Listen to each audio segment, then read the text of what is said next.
தள்ளு முள்ளு ரீசெண்டாக நீங்கள் கேட்பீங்க, யாராவது கேட்குறீங்களா? இல்லை, அங்கே எங்கேயோ வந்து கேட்குற மாதிரி இல்லை இல்லை. தள்ளுமுள்ளுன்றது இப்போ நீங்கள் கேட்க போகிற முதல் கேள்வியாக தான் இருக்கும். அது ஒரு தள்ளுமுள்ளு நடந்தது உண்மைதான். அது என்னன்னா, ஒரு கனடாவில் இருக்கார் அவர். நம்ம ஒரு டான்ஸ் மாஸ்டர் தான், பட் அவர் இங்கே பண்ணுறதில்ல. அவர் கனடா போய் செட்டில் ஆகிட்டார். அவர் மோர் தென் 25 இயர்ஸ் அங்கே தான் இருக்கார். அவர் கனடாவில் என்ஆர்ஐ கேட்கலான்னு சொன்னது. கனடாவில் என்ஆர்ஐ அவர் இப்போ என்ஆர்ஐ ஆகிட்டார். ஸோ அவரை வந்து இப்போ வெளியூரில் இருக்கிறவங்க ஒரு வாட்ஸ்அப்பில் வாய்ஸ் நோட் போடுங்கன்னு அவரை இன்சிஸ்ட் பண்ணி அவர் அங்கேருந்து வாய்ஸ் நோட் போடுவார். எப்படின்னா, அன்ஃபிட் பிரசிடெண்ட், அன்ஃபிட் தலைவர், நீங்கள் இதுக்கு லாய்க்கு இல்லை, நீங்கள் ஏன் இங்கே இருக்கீங்க? ஏன்னா அன்ஃபிட்டுன்றது எனக்கு தெரிஞ்ச வரைக்கும் தகுதியற்றவர்னு நான் நினைக்கிறேன். அப்படி தானே?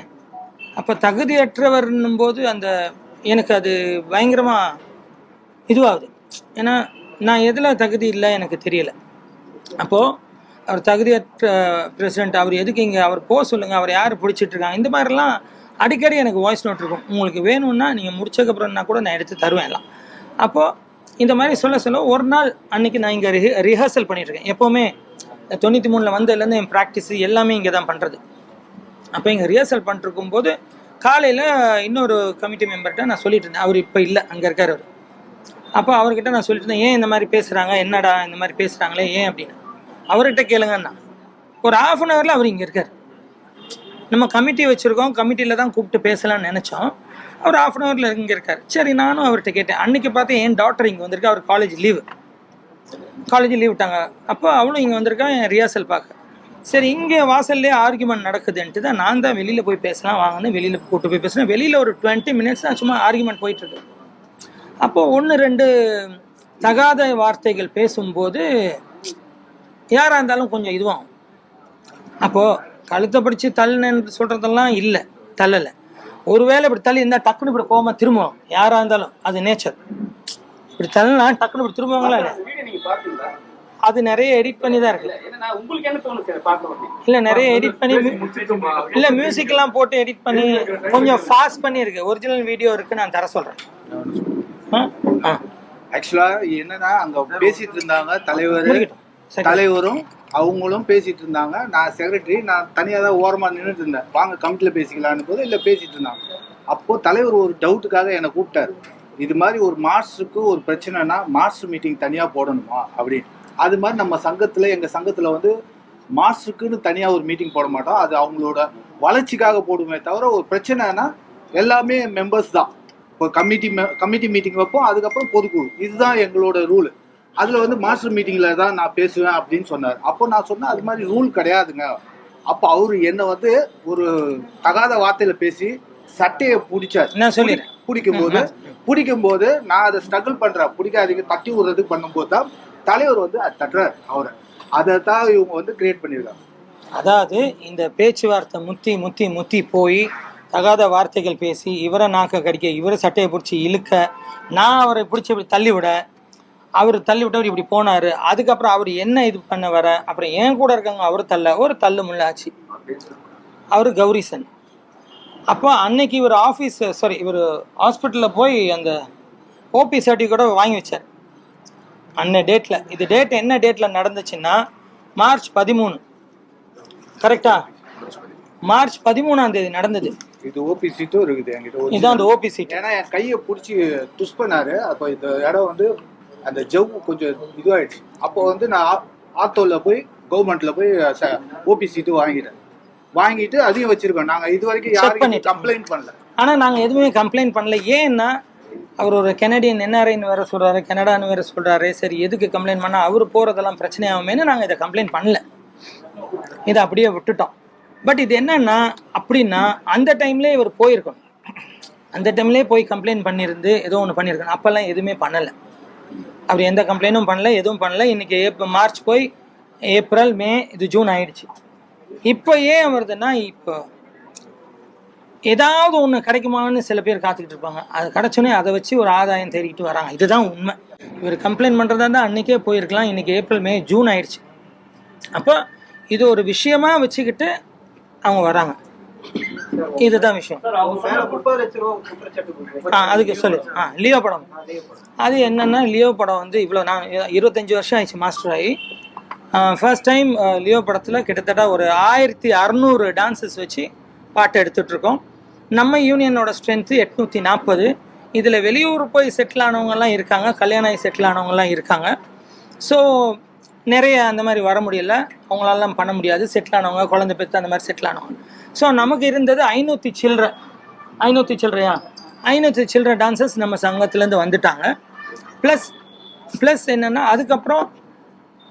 இதுக்கப்புறம் என்ன பண்ணணும்னா, வெளி ஆளுக்கு போய் தான் ஆகணும், வெளி மெம்பர்ஸ்க்கு போய் தான் ஆகணும், அதாவது நான் மெம்பர்ஸ்க்கு போய் தான் ஆகணும். அப்போ அந்த மாதிரி கட்டத்தில் நம்ம கேரளா யூனியன்லேருந்து, ஆந்திரா யூனியன்லேருந்து, ஹைதராபாத் யூனியன்லேருந்து, ஹைதராபாத் யூனியன், கேரளா யூனியன், இந்த மாதிரிலாம் எடுத்து, கர்நாடகா யூனியன், இந்த மாதிரி எடுத்து பண்ணுவோம்னா அது வந்து அவங்கள வர வைக்கிறது, அவங்கள திருப்பி தங்க வைக்கிறது, இதெல்லாம் நம்ம அதிக சுமையை கொடுக்குறோம் ப்ரொடியூசர்ஸ்க்கு.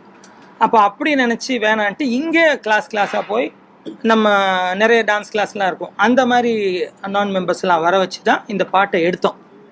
இந்த பாட்டை எடுத்ததுக்கப்புறம் இந்த பேமெண்ட் இஷ்யூ லேட்டாக இந்த பேமெண்ட் வரலன்னு ஒரு இஷ்யூ வந்துச்சு. வந்ததுக்கப்புறம் ப்ரொடியூசர்ஸ் கவுன்சிலும் ஃபெஃப்சியும் சேர்ந்து, அதாவது மெம்பர்ஸ்க்கு ஒரு பேமெண்ட், மெம்பர்ஸ்க்கு ரெகுலர் பேமெண்ட், அவங்களுக்கு கவுன்சில் கூட நாங்கள் வருஷம் எவ்ரி இயர் ஒரு அக்ரிமெண்ட் வரும், அந்த அக்ரிமெண்ட்டில் ஃபிக்ஸ் பண்ண பேமெண்ட் தான் மெம்பர்ஸ்க்கு. அப்போ அதை ஃபிக்ஸ் பண்ணி தான் மெம்பர்ஸ்க்கு பேமெண்ட் போகுது. மெம்பர்ஸ் பேமெண்ட் ப்ரொடியூசர் டைரெக்டாக இங்கே யூனியனுக்கு அனுப்பிச்சிடுவாங்க. எப்போவுமே எல்லா டான்ஸ் மாஸ்டரோட சாங்கும், அதாவது ஷோபி மாஸ்டராக இருக்கட்டும், கல்யாண் மாஸ்டர், எந்த மாஸ்டராக இருக்கட்டும், அவங்க பேமெண்ட் த்ரூ யூனியனுக்கு வரும். த்ரூ யூனியன்லேருந்து டைரக்ட் மெம்பர்ஸோட அக்கௌண்ட்டுக்கு போயிடும். அது ஒரு சார்ட்டு கொடுப்பாங்க. அந்த சார்ட்டில் அவங்களுக்கு லோன் இருக்கா, அவங்க ஏதாவது வாங்கியிருக்காங்களா, இல்லை அவங்க பேர் என்ன வாங்குவாங்க, லோன், எஜுகேஷன் லோனுக்கு இல்லை, சண்டா கட்டலையா, இதெல்லாம் செக் பண்ணி அதை பிடிச்சிக்கிட்டு பேலன்ஸ் அமௌண்ட் அவங்களுக்கு அக்கௌண்ட்டில் போயிடும். இது டான்சர்ஸ் யூனியனோட ரெகுலேஷன். இதுக்கு ஸ்டாஃப்ஸ் எல்லாம் இருக்காங்க மேலே. நீங்கள் ஒரு வாட்டி போகும்போது மேலே போய் பார்த்தீங்கன்னா தெரியும், ஸ்டாஃப்ஸ்லாம் இருக்காங்க. இப்போ இந்த நான் மெம்பர்ஸ்க்கு ஒரு ரெம்யூனரேஷனை ப்ரொடியூசர்ஸ் கவுன்சிலும் ஃபெஃப்சியும் உட்காந்து டிஸ்கஸ் பண்ணி நான் மெம்பர்ஸ்க்கு ஒரு அமௌண்ட்டை ஃபிக்ஸ் பண்ணுறாங்க, 60%. ஃபிக்ஸ் பண்ணி இப்போ இந்த பேமெண்ட்டை ப்ரொடியூசர்ஸே தான் போடுறாரு. அப்போ இவங்களோட பேங்க் அக்கௌண்ட் லிஸ்டெல்லாம் நம்ம வந்து ப்ரொடியூசர்கிட்ட கொடுத்தாச்சு. இப்போ ப்ரொடியூசர் ஆஃபீஸ்லேருந்து அவங்களுக்கு டைரெக்டாக அவங்க அக்கௌண்ட்டுக்கு போச்சு. இது நடந்தது. இதுக்கப்புறம் இதில் என்ன தவறுன்றது எனக்கு தெரியல. இன்னொன்று சொல்கிறேன், உங்களுக்கு சொல்லியிருப்பாங்க.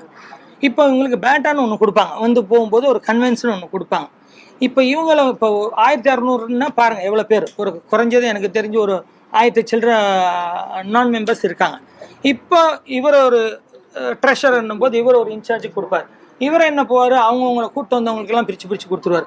அவங்க என்ன பண்ணுவாங்க, 50 இன்சார்ஜ் கிட்ட இருக்காங்க. அவங்க என்ன பண்ணுவாங்க, அவ்வளோ பேருக்கும் கொடுத்து வவுச்சரை கொடுத்து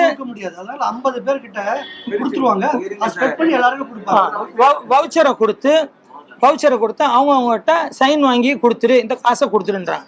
இதுக்கப்புறம் நம்ம அது எங்கே போச்சு, அவங்களுக்கு கரெக்டாக போச்சா, என்ன ஏது, எப்படி பிடிக்க முடியும், எப்படி செய்ய முடியும், இதுதான் என் வேலையா. நான் பாட்டு எடுப்பேனா, அங்கே இருக்கிற ஆர்டிஸ்ட்டை நான் சாட்டிஸ்ஃபை பண்ணுவேனா, அங்கே இருக்கிற டைரக்டரை திருப்தி பண்ணுவேனா, ப்ரொடியூசரை திருப்தி பண்ணுவேனா. ஒரு டான்ஸ் மாஸ்டர் பாட்டு எடுக்கிறேன்னா சாதாரண விஷயம் இல்லை. நான் போய் முதல்ல ப்ரொடியூசர் திருப்தி ஆகணும், திருப்தி ஆனால் தான் எனக்கு கிடைக்கும். ரெண்டாவது கேமராமேன் திருப்தி ஆகணும், அவர் திருப்தி ஆனால் தான் கரெக்டாக ஷார்ட் வைப்பாங்க. மூணாவது டைரக்டரும் சாட்டிஸ்ஃபைட் ஆகணும். அவர் சாட்டிஸ்ஃபைட் ஆனால் அடுத்த படத்துக்கு எனக்கு கூப்பிடாரு, இல்லை அவரு கூப்பிட மாட்டார். இதையும் மீறி அங்கே ஆடுற ஒரு ஹீரோ திருப்தி ஆகணும்.